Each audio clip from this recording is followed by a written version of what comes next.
Hi అండి, అందరికీ నమస్తే. ఈరోజైతే సేమియా సగ్గుబియ్యం పాయసం తయారు చేసుకుందాము. ప్యాన్ పెట్టుకుని ఒక స్పూన్ నెయ్యి వేసుకొని ఒక 5 స్పూన్స్ సేమియా వేసానమాట. చక్కగా రెడ్డిష్గా ఫ్రై చేసేసుకున్న తర్వాత ఒక హాఫ్ లీటర్ పాలు పోసుకోండి. ఒక పావు లీటర్ నీళ్ళు పోసుకొని చక్కగా ఉడికించేసుకోవాలన్నమాట. మంచిగా తిప్పండి, ఆ సేమియాలు స్టిక్కీగా అయిపోకుండా ఉంటాయన్నమాట. సో ఇలా చక్కగా బాయిల్ అవుతూ ఉంటుందన్నమాట. ఇప్పుడు మనం వచ్చేసి యాలకుల పొడి వేసేసుకొని కొంచెం సాఫ్రాన్ వేసేసుకోండి. కలరు ఉంటుంది, డిఫరెంట్ టేస్ట్ కూడా వస్తుందన్నమాట. ఇవి చక్కగా సగ్గుబియ్యం సేమియా, ఇందులో కొంచెం సగ్గుబియ్యం నేను పావు గంట ముందు నానబెట్టానమాట. అవి ఒక స్పూను వేసేసాను అనమాట. మన ఇష్టం, 2 స్పూన్స్ కూడా వేసుకోవచ్చు.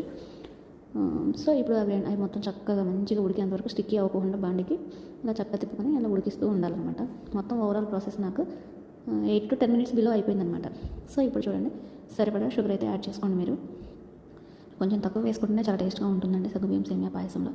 సో మీ ఇష్టం. స్వీట్ వచ్చేసి సో చూసారు కదా, సగ్గుబియ్యం మనం వేసిన తర్వాత, ఇది పంచదార వేసిన తర్వాత చాలా బాగా ఉడికించాలన్నమాట. అప్పుడు సేమియాకి సగ్గుబియ్యానికి పంచదార అనేది చక్కగా పట్టి బాగుంటుంది. చూసారు కదా, చాలా కలర్ఫుల్గా రెడీ అయిపోయింది అనమాట.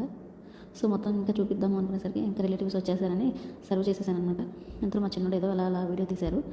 సో ఇదైతే ప్రాసెస్ అనమాట. చాలా బాగుంటుంది. అప్పుడప్పుడు తింటూ ఉండండి. స్వీట్ తింటే కొంచెం ఎనర్జీగా ఉంటుంది కదా. సో ఇన్స్టెంట్గా ఎవరైనా రిలేటివ్స్ వచ్చినప్పుడు ఇలా చేసి పెట్టేసేయండి. చాలా టేస్ట్గా ఉంటుంది, చూడడానికి కూడా చాలా బాగుంటుంది, ఈజీగా కూడా అయిపోతుంది. మీ అందరికీ థ్యాంక్ యూ సో మచ్ అండి.